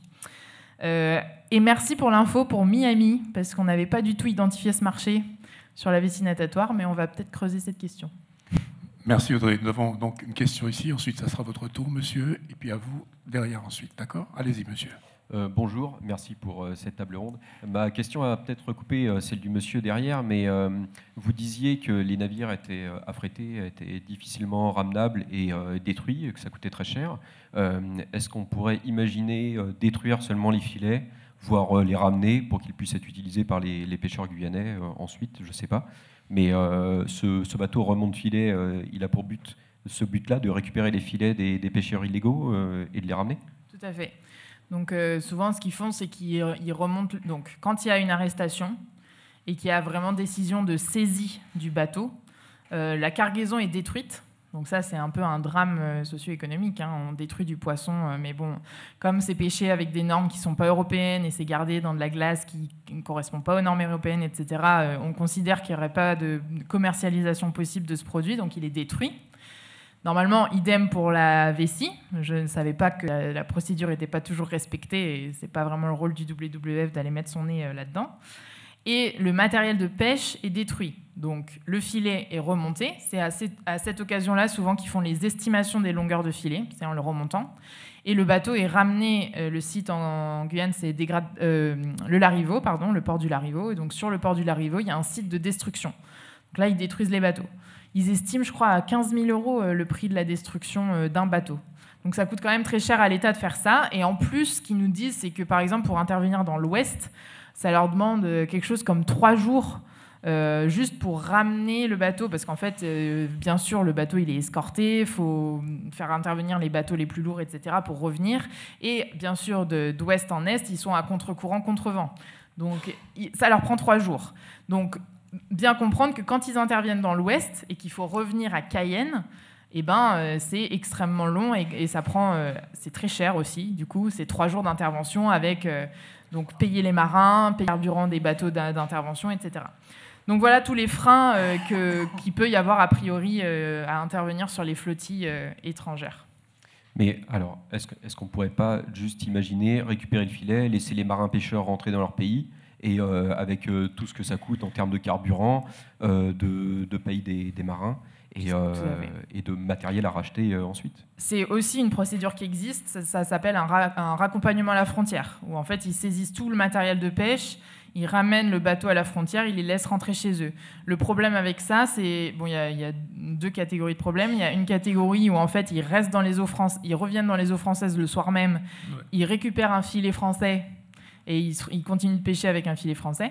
L'autre catégorie de problème, et ça on le sait uniquement parce qu'on discute avec nos collègues des pays voisins, ils rentrent chez eux, ils volent des filets légaux et ils reviennent pêcher dans les eaux guyanaises avec des filets légaux qu'ils ont volés. Donc il y a tout un tas de problèmes liés aussi à ces procédures, mais effectivement c'est la façon plus simple de lutter contre la pêche illégale sans avoir à ramener le bateau, c'est le fameux raccompagnement à la frontière. Ça existe. Question, allez-y monsieur. Donc moi ce serait pour un petit commentaire et une question pour la suite, notamment pour Rommel. Donc au niveau du commentaire, concernant la pêche loisir, la pêche qui est interne à la Guyane, on va dire par là, parce que là on a vu beaucoup la pêche étrangère, on parle beaucoup de l'impact du coup sur la biologie de cette pêche étrangère qui est massive, mais il faut aussi voir que la pêche interne à la Guyane a un beaucoup plus fort impact économique sur certains termes que cette pêche qui est externe à la Guyane, c'est-à-dire qu'on a une partie en fait du poisson qui va être directement revendu. En fait, le poisson est plus cher au Brésil, par exemple, qu'en Guyane. Donc, en fait, cette pêche loisir va impacter d'autres espèces, comme le mérou, qui va être pêché en beaucoup plus grande quantité, et aussi va impacter directement notre économie locale, du coup, et notamment les petits pêcheurs qui essaient de survivre. Merci beaucoup pour votre présentation. Et j'avais une question, du coup. On voit qu'on est dans une situation qui est complètement critique. On voit que sur de nombreux aspects, l'État n'est pas présent. Et j'aimerais savoir ce que vous en pensiez, étant donné qu'on sait que la biologie de l'espèce, donc des tortues, au niveau de la période de reproduction, intervient au même moment que la période des acoupas. Il y a au Brésil une période d'interdiction de pêche totale. Est-ce qu'on pourrait imaginer ça à l'échelle de la Guyane, c'est-à-dire une action étatique forte et en plus de ça, avoir une solidarité de la part des pêcheurs locaux, de dire bon, mais on sait très bien qu'il y a des mois où on pêche moins en Guyane, que ce soit à cause de la sargasse ou à cause du fait qu'il y ait moins de poissons. Mais est-ce que les pêcheurs, en partenariat avec l'État et avec les autres instances, se disent bon, mais pendant 2 à 3 mois, on arrête complètement de pêcher dans nos eaux, ce qui va préserver la biologie de l'espèce qu'on pêche et des espèces qui sont sensibles comme les tortues de mer. Todd. Ouais. Oui, on peut l'imaginer, mais pratiquer, non. Hein, parce que la plupart de nos pêcheurs sont des étrangers. Donc, une bonne partie, j'espère qu'il n'y a pas de paf là, sont sans papier. Donc, ce que vous dites là, c'est à l'État de prendre ces décisions-là. Nous, les pêcheurs, on va dire non. Parce que le pêcheur cherche à vivre aussi. Il peut être en situation régulière ou irrégulière, il cherche à vivre. Donc, si l'État, comme vous dites, prend des mesures fortes pour faire ça, je ne sais pas, indemniser les gens, mais ils vont faire pour les gens légaux. Donc, le problème de la pêche aujourd'hui, plus gros problème, c'est de régler avant tout les papiers, pour moi. Si on arrive à faire ça, on peut procéder là. Mais ce que vous posez là comme question, moi, en tant que pêcheur, je peux bien imaginer, mais pratiquer, non. Non, merci. Ce qu'il faut aussi se dire, c'est que, bien sûr, la première réponse des pêcheurs guyanais, ça va être « OK, mais les illégaux étrangers ». Parce qu'ils vont libérer, du coup, toutes les zones, et les pêcheurs illégaux étrangers, ils ne vont pas s'arrêter de pêcher. Donc, à moins qu'il y ait un vrai contrôle des eaux pour l'arrêt total des activités de pêche, je pense que d'un point de vue acceptabilité pour les socioprofessionnels, ce sera non.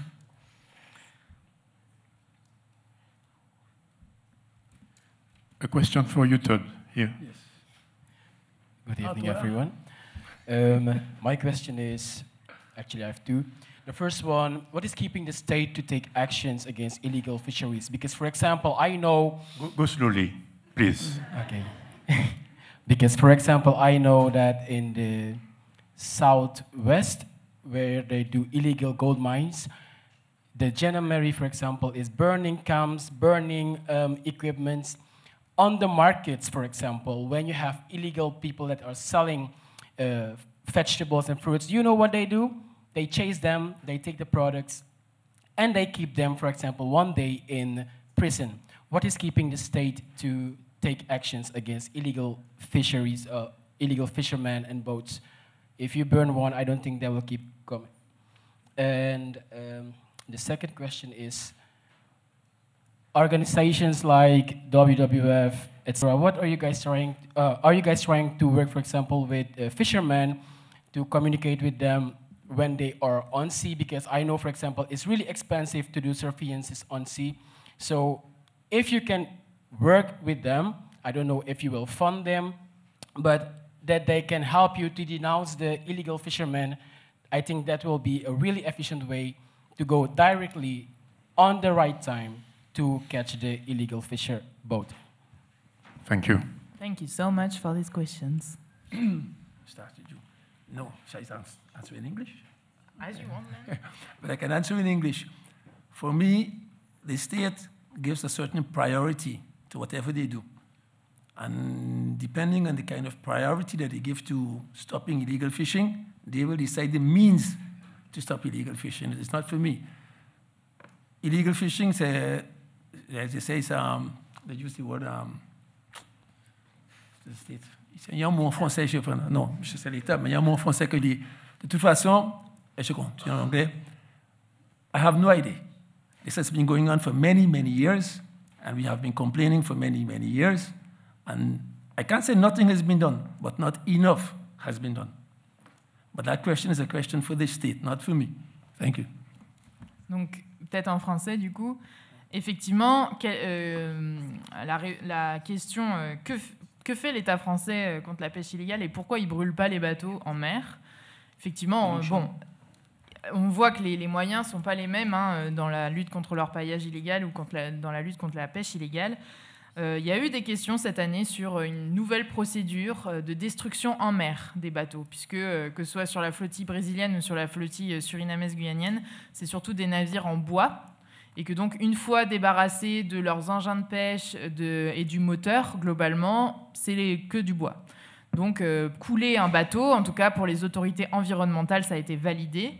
Couler un bateau en mer après avoir tout sorti, sauvé l'équipage, etc., ce serait envisageable et ce serait une action effectivement forte de la part de l'État français pour lutter contre la pêche illégale. Ça enverrait aussi un message tout autre aux pays voisins en disant ça y est, on prend les choses un peu plus sérieusement et on arrête de plaisanter avec cette question. Pourquoi ils ne le font pas déjà? Ça, c'est des questions surtout législatives.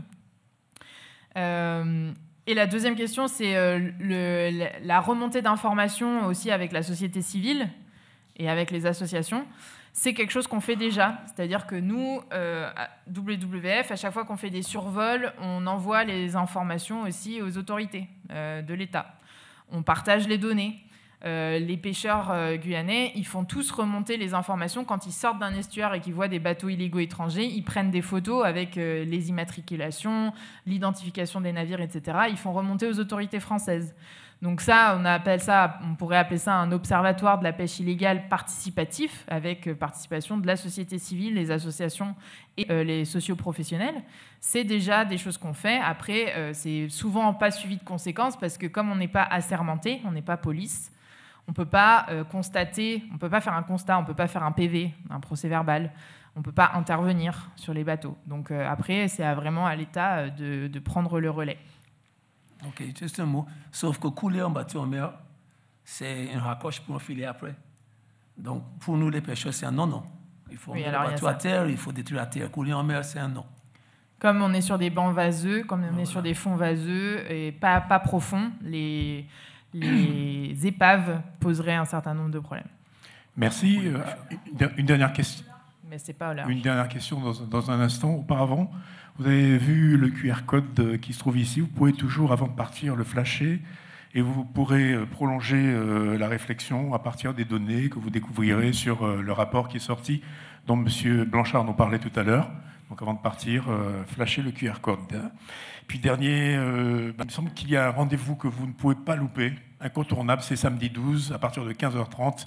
Ça se passe au totem de la Canopée des Sciences. Il y a une belle fête autour de la fête de la science avec une exposition à découvrir qui va d'ailleurs aller au-delà de la fête de la science, mais également des groupes qui vont jouer en live, des expériences à vivre, à partager, explorer le monde virtuel, etc. Ça se passe au totem, samedi 12. Voilà, comme ça j'ai bien vendu l'événement. J'espère que vous serez nombreux à y aller. Et nous allons poser la dernière question. C'est vous qui avez le micro, monsieur. Je vous écoute. Nous vous écoutons. Nous sommes on a combien de minutes? Non, écoutez, posez votre question, on verra bien. D'accord. Je vais essayer de faire une thèse en quelques minutes. On va partir de local et positif. Partons du principe de la synthèse. Voilà. Le local et positif. On va aller vers l'international et ça va être un peu plus sombre. Gardez le micro près de votre bouche, merci. Local et positif. International et un peu plus sombre. Et après, on va revenir sur qu'est-ce qu'on peut faire, nous, à partir de maintenant, éventuellement. Du coup, factuellement, pour préciser que le remonte filet, quand il a une bonne année, il remonte 200 km de filet par an. Ça, c'est une bonne année quand il n'est pas en panne et tout ça. Ça représente moins de filets qu'on peut avoir en une journée en Guyane, par des bateaux illégaux. Parce que quand on a 120 navires en une journée ou un dimanche ou un jour de match de foot, il y a plus de filets que le Kawan pourrait ramasser en 5 ans. Donc il faut mettre en perspective le fonctionnement de la Kawan. En local, il y a aujourd'hui, sur la pêche, sur le milieu marin, plus d'études et de personnes qui font des études qu'il n'y a jamais eu avant. Il y a plus de stages, il y a plus d'études auprès de l'Ifremer, il y a des collaborations innovantes entre les écologistes, les pêcheurs et les scientifiques. D'ailleurs, l'unité fait la force.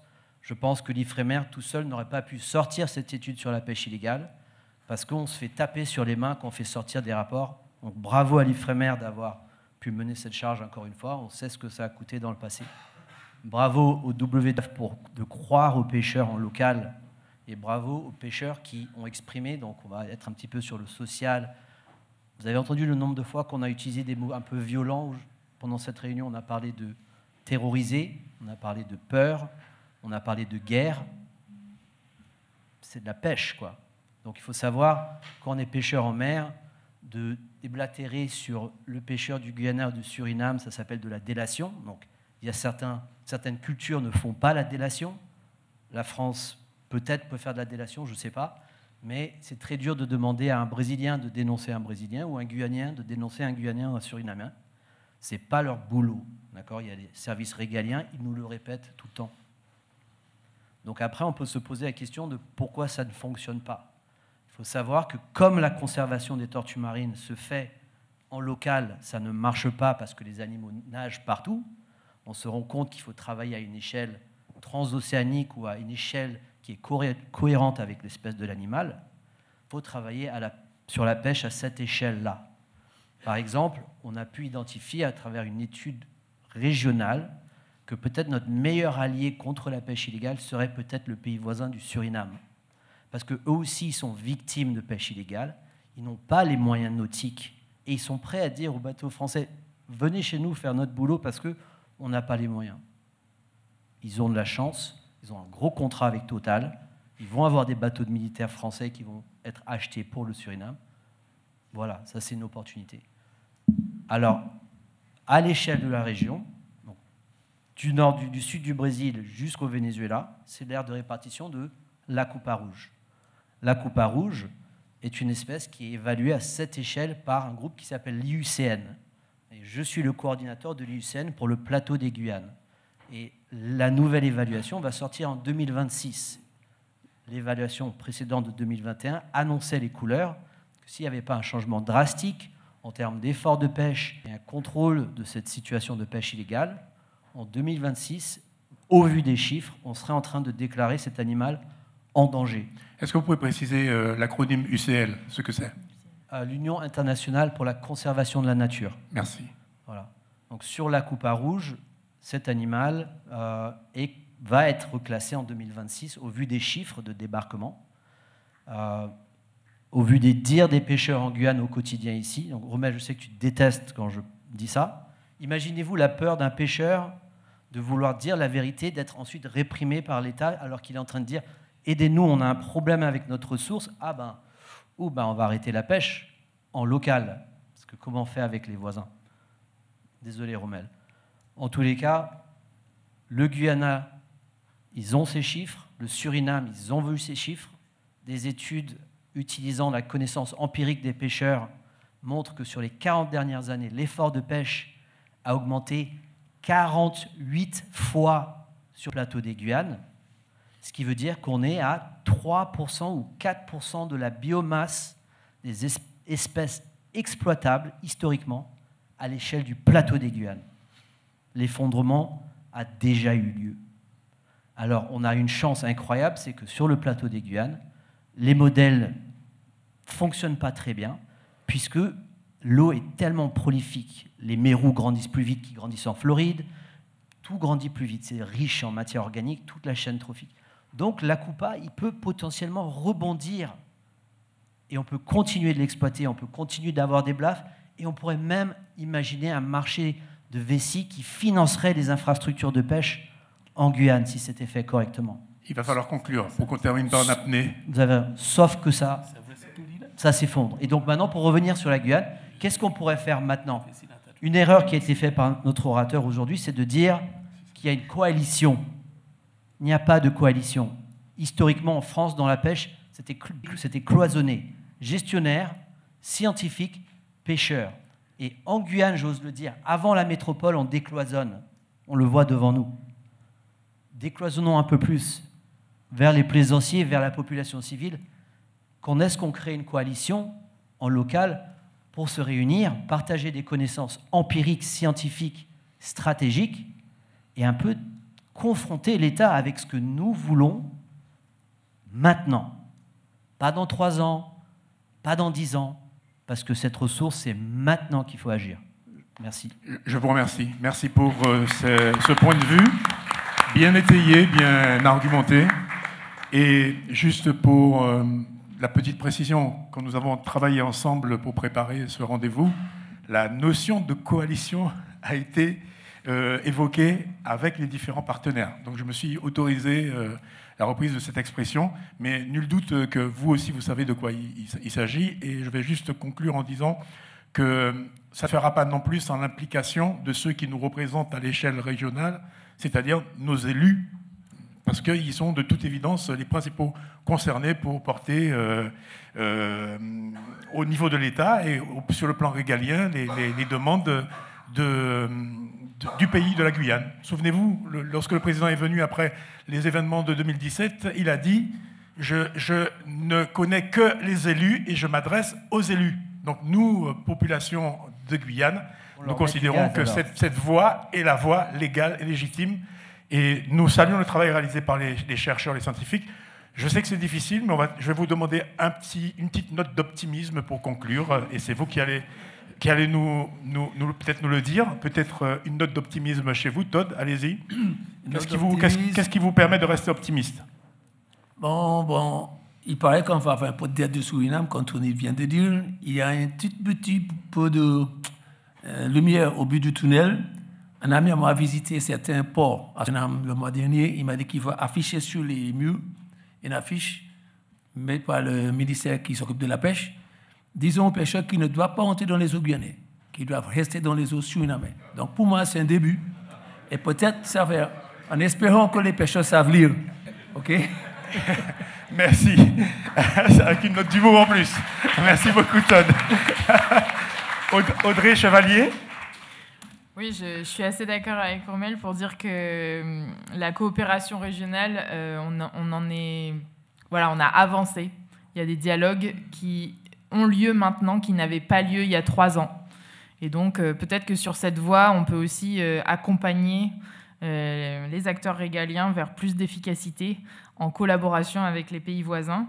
Il y a de la volonté des autres côtés des deux frontières, donc pourquoi pas avancer sur cette voie. Et l'autre point d'optimisme, c'est qu'on est à 97% de perte de la population, et peut-être qu'avec les 3% restants, on arrivera à sauver les animaux. Mais il faut effectivement des actions très très fortes maintenant. Merci beaucoup. Fabien Blanchard, pour terminer.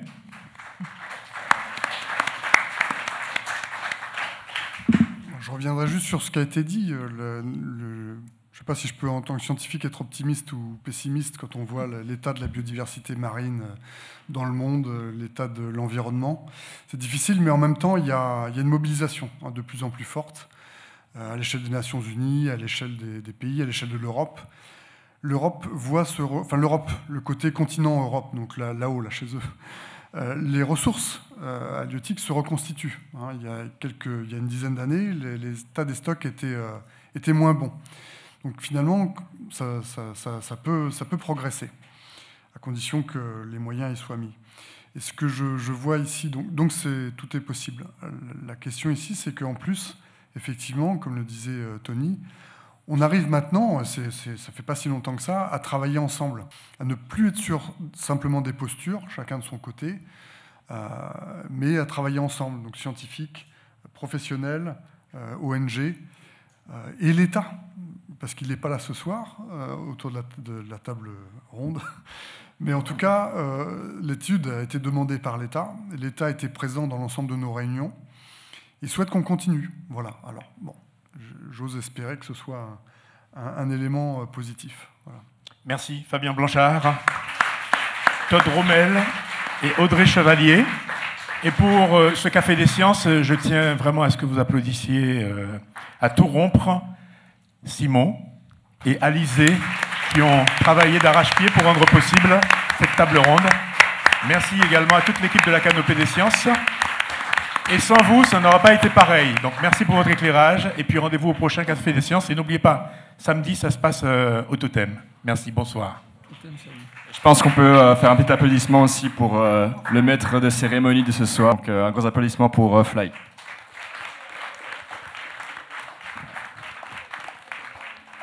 Et je ne voudrais pas oublier l'ingénieur du son qui nous a permis de nous entendre, Eddy Banis. Merci.